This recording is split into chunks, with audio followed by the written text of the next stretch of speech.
Bonjour, bienvenue sur ma chaîne YouTube, je m'appelle Magali. Je voulais parler aujourd'hui d'un sujet qui m'est cher, dont je parle de temps en temps dans mes classes, dans mes cours présentiels, mais pas toujours, on n'a pas toujours le temps. Et je voulais en parler aujourd'hui dans cette vidéo intitulée Le yoga n'est pas une gymnastique. Voilà, donc ça peut paraître quelque chose d'évident à dire, mais je pense qu'il est toujours bon de le rappeler. Très souvent, on l'oublie, ou on fait comme si on l'avait oublié, parce que dans la plupart des cours, on donne toute l'importance à l'aspect physique, à l'aspect du corps, les asanas, les postures, et on a très peu de temps pour le reste. De temps en temps, on fait un pranayama, de temps en temps, on fait une méditation, mais en fait, le yoga, c'est beaucoup plus que tout ça. Le yoga vient d'un mot en sanskrit qui veut dire union. Union de notre conscience personnelle avec la conscience universelle, union du corps avec le mental, avec l'esprit, avec l'âme, union de la nuit et du jour, du côté masculin, côté féminin, etc., etc. Donc le yoga est union de tout ce qui nous constitue, et aussi vient de la racine yug, qui veut dire un joug. Le joug, c'est-à-dire quelque chose qui est imposé, qu'on s'impose volontairement, un effort, une discipline. Donc le yoga, c'est tout ça. Et très souvent dans les cours, on n'en parle pas assez. Le yoga est constitué par 8 branches, les 8 branches de Patanjali, yamas et niyamas, qui sont les aspects éthiques du yoga, qui sont extrêmement importants. C'est la base de tout l'édifice. Après, les asanas, qui sont justement les postures physiques. Le pranayama, qui sont tout le travail énergétique, et puis après le contrôle des sens, le contrôle de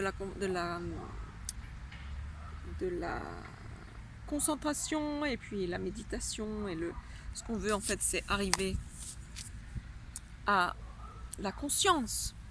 Ce que cherche le yoga, c'est développer la conscience. Et je crois que des fois, on oublie. Il y a tellement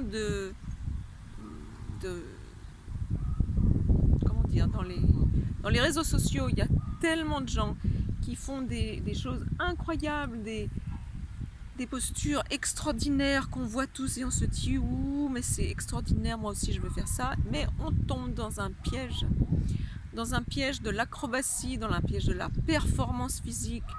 Le yoga n'est pas une gymnastique, le yoga ce n'est pas du cirque, ce n'est pas se mettre les pieds derrière les oreilles ou faire des équilibres défiant la gravité. Donc si on peut les faire, ben c'est génial, on va pas nier ça, mais c'est pas ça qu'on cherche.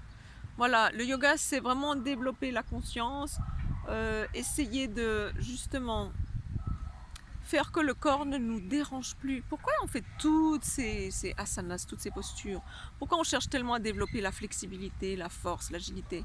C'est pas pour être de bons acrobates, c'est pour que le corps ne nous dérange plus, qu'on puisse être assis tranquillement sans que le corps se plaigne en disant j'ai mal ici, j'ai mal là. Pourquoi est-ce qu'on fait des pranayama, des exercices de la respiration? C'est pour que le prana, l'énergie vitale, puisse circuler mieux et qu'on puisse arriver plus facilement à des états de conscience plus hauts.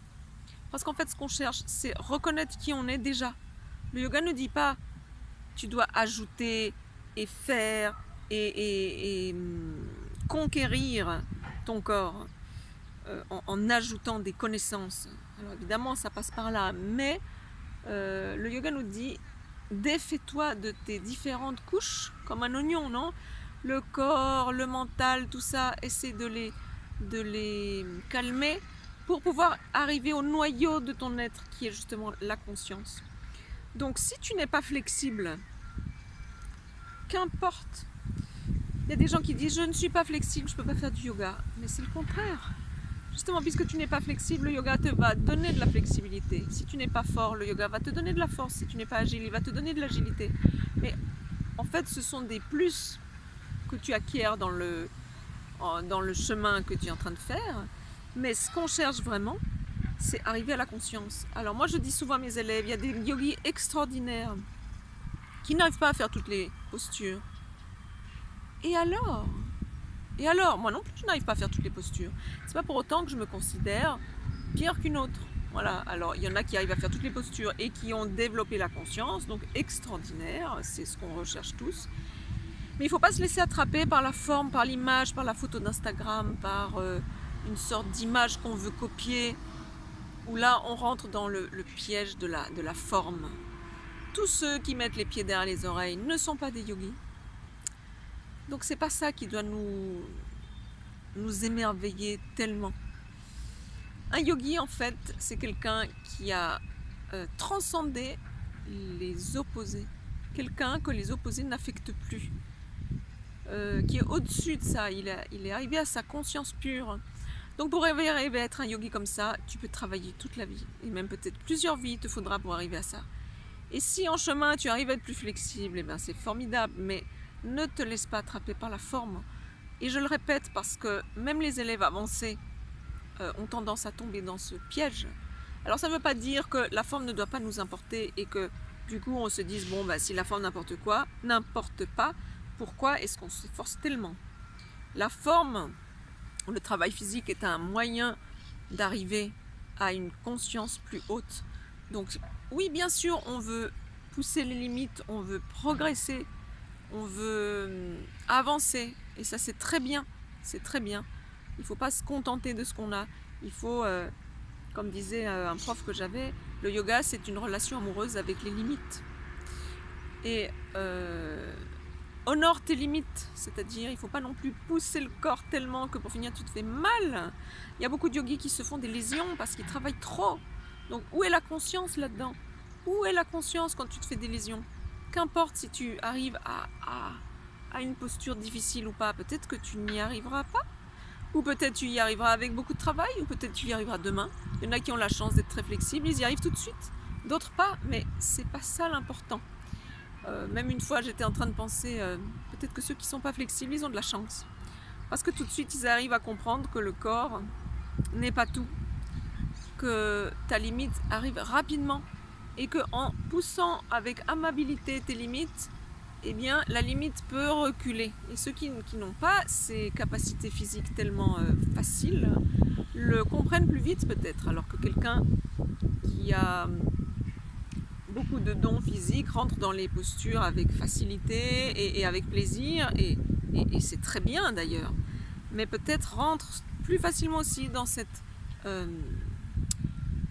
piège du physique. Voilà. Donc peut-être tout ce que je te raconte, tu le sais déjà, mais peut-être que c'est bien aussi de le répéter. Et si tu ne le sais pas et que tu es nouveau en yoga, eh bien sache que malgré toutes les corrections qu'on peut te donner pendant des cours, moi je sais que je donne beaucoup d'informations pour faire une posture, je corrige énormément, je suis très à cheval sur l'alignation, on ne fait pas une posture n'importe comment, ça c'est clair. Mais en même temps, je voulais vraiment insister sur le fait que la posture, la asana, ce n'est pas tout, c'est seulement 1/8 des 8 branches du yoga de Patanjali. C'est 1/8 de ce qu'est un yogi. Donc il faut qu'on reste cool avec ça. On doit pratiquer, on doit vouloir évoluer, mais on ne doit pas s'obséder et ne pas se laisser prendre par toute cette image d'Instagram, de YouTube, de ceci, de cela.